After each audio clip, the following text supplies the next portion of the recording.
Good evening with the Friday edition of Sports Night. I'm Anne-Marie Burke. Well, the West Indies won the toss and are fielding first on day one of the second test against New Zealand at Seddon Park in Hamilton. At lunch, the Kiwis are 87 for 1.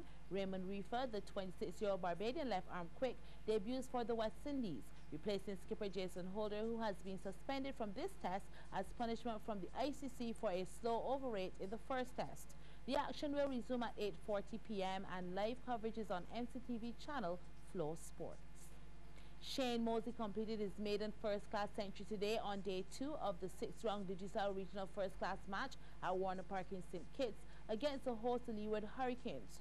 Mosey resumed on 70 this morning and was eventually dismissed for 117, while Justin Graves got 79 not out in the prize first innings score of 394. Rakeem Cornwall had the best figures of 5 for 16. The Hurricanes are 61 for 1 in reply. Meanwhile, over at the Providence ground, host Guyana Jaguars already have first innings lead over the Windward Volcanoes. Scores in that match, the Volcanoes 117 and 127 for 6. The Jaguars 194. And at Sabina Park, host Jamaica Scorpions, they also have the lead over TNT Red Force. The Red Force are 243, Scorpions 318 for 4, with John Campbell making 156. Now, for the first time in the history of Barbados Cricket Association Schools Under-19 tournament, there will be 2 winners. Christchurch Foundation, they've been able to repeat as champions, while Queen's College have taken home their first ever Under-19 title. This comes after playing the final was abandoned today for the second day running at the Weymouth ground. CBC's Akeem Plinkett has more details. After 4 weeks of competition, the stage was set for the big final between Christchurch Foundation and Queen's College at the Weymouth ground. However, things were brought to a disappointing end at just around 12 p.m. when Cricket Operations Officer at the BCA, Stephen Proverbs, made this announcement. The finals of the Under-19 competition were held today were abandoned at approximately 12 o'clock. Both captains have agreed that the field was too wet, especially in the eastern part of it and the south, to have a fair game. Today was the reserve day, so there's no play after today. This is the end of it. The 2 teams, Queen's College and Foundation, Christchurch Foundation, will be joint champions. Not even with the celebrations of taking home their second title in 2 years, captain of the foundation team, Joshua Corbin, says he would have preferred for the winner to be decided on the field. I feel very happy, that today we didn't go as planned because of the weather and the finals, but we came here confident, but overall, just happy. I actually like to see a Cup winner. I believe that we actually deserve to actually have a final. His opposing captain, Ajani Waterman, also shared these exact sentiments. It's a little bit anticlimactic, but I feel happy, considering how the season went. They did a good job, but still anticlimactic in the end. I think it would dilute it a bit, but still I think the boys have to be very proud that they got to this point, and all in all, we still got something to show for it. The venue for the final was a debate for the past 2 days, with spectators voicing their opinions. We asked the 2 coaches, Brian Holford and Nemo Wynn, to give their take on the subject, and they also expressed their concerns. It's always a disappointment when the final isn't played. Now, the biggest disappointment is the fact that the sun was shining all 2 days that the final was supposed to be played. So obviously, when you have a situation like that, you have to ask questions as to why the final wasn't actually played when you had sun both days. Obviously, obviously the outfield, the ground that we were played at, that we were very there, it wasn't conducive to, it wasn't probably the best ground that should have been selected. I mean, when we look at the conditions, it was sunny for the last couple of days, and for cricket not to be played, I guess we could have probably looked at a different venue. Disappointed that the boys weren't given the opportunity to play in the final because, as a cricketer, you've got guys who go through their whole career and have never played in the final.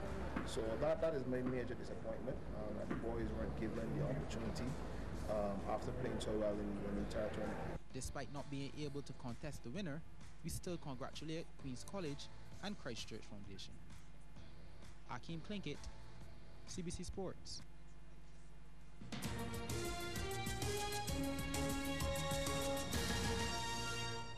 And we're back. Now, Chelsea Tuag has advanced to the semi-finals of the 13th Pan American Surfing Games, currently taking place in Punta Rocas in Peru. On a day with smaller, more inconsistent surf, Tuag used her experience to gain priority for the first set of the heat to post an excellent score of 7. Lorena Fica from Chile was on the wave behind and scored a 5. The other Chilean, Jessica Anderson, caught the third wave of the set to be rewarded with a 4.5. Tuag then waited with priority for another good set, which earned her another excellent score of 8 out of a possible 10 to take the win with a total of 15 points out of 20. It was one of the highest heat totals of the women's division.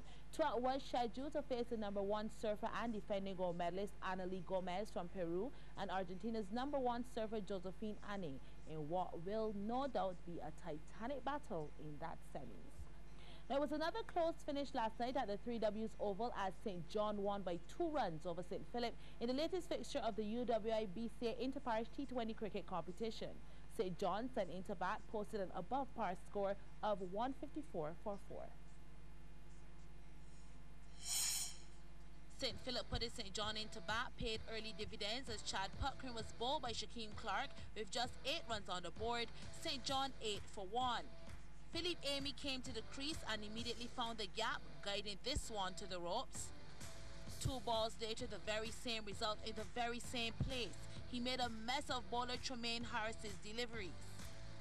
Amy almost lost his wicket, a terrible fielding display, instead awards him with a boundary. Jade Padmore then got in on the act, hitting this one behind square. He was in the groove now, going for a big one, but it just bounces in to get the 4.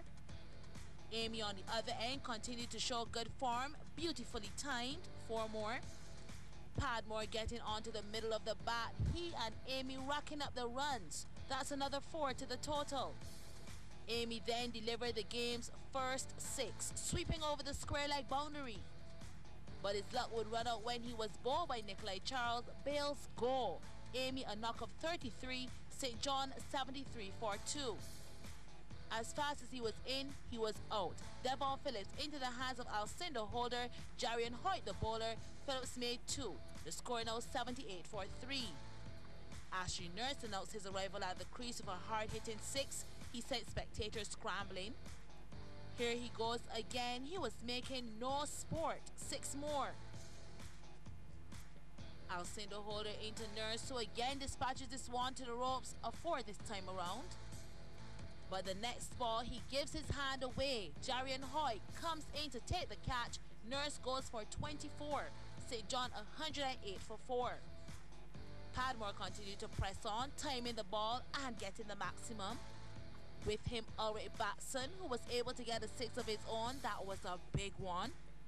As these two were able to bat out the overs, Padmore unbeaten on 62, Batson 20 not out. St. John 154 for 4 from their 20 overs. St. Philip then fell short of the target, making 152 for 7 in their 20. Alcindor Holder had a knock of 30, while for St. John, Devon Phillips claimed 3 for 21, Ashley Nurse 2 for 23, and Adiko Cullimore 2 for 29. Well, Barbados took home the lion's share of medals, 50 in total, to Guadeloupe 17 and Curaçao's 10, when the 17th Barbados International Judo Tournament was held recently as part of the BIIG Games. Here's a look at some of the spars. We begin with an all-Bajan clash. Christina Clark and Anaya Clark. This is the 63-kilo class. Both girls looking to gain control, and Anaya in the white was the more aggressive of the two. And it would eventually pay off as she goes for the Ogashi move, which is a full throw, and that seals the deal. Christina is left dejected. Anaya taking the win just into a minute and a half of the duel. More ladies action as Stephanie Anisette of Guadeloupe in the blue gi takes on Tiara Paris in the white gi of Barbados. From the outset, the girls were going at each other, but it was Paris who would get the upper hand 15 seconds into the spar. The honors go to the local girl. We pick up this match between Barbados' Malachi De Sela in the blue and Suriname's Dylan Vinakane, and De Sera was able to gain all the technical points to gain the win. The Barbadian athletes were dominating. Into the big leagues, Barbados' Asa Withers in control of his opponent, Abdullah Eastman of Guyana, and Withers was dominant throughout the 73-kilo category. Asa maintaining his hold, and with 5 seconds left on the clock, he just held position to take the win. Barbados stamping their authority, dominating their regional counterparts. And the Ipon Trophy for outstanding athletes went to Guadeloupe's Yoni Dragon in the males and Levenska Toy of Martinique in the females. Now here are some of the events happening this weekend. Tomorrow, Saturday, December the 9th, horse races at the Garrison Savannah. It's the Christmas season race day with a post time of 12:30 p.m. Then on Sunday, there will be the third and first place playoffs of the David Thompson Memorial Constituency Council's Football Classic at Kensington Oval. It'll be St. Michael West versus St. Thomas at 4:30, followed by the final between St. George South and St. Andrew at 7:30. And finally, the UWBC Interparish continues from 7 p.m. at the 3Ws Oval as St. Peter will take on St. Thomas. And that's how we go into the weekend in sports. You can check us out tomorrow during the 7 o'clock evening news. I'm Anne-Marie Burke. Good evening.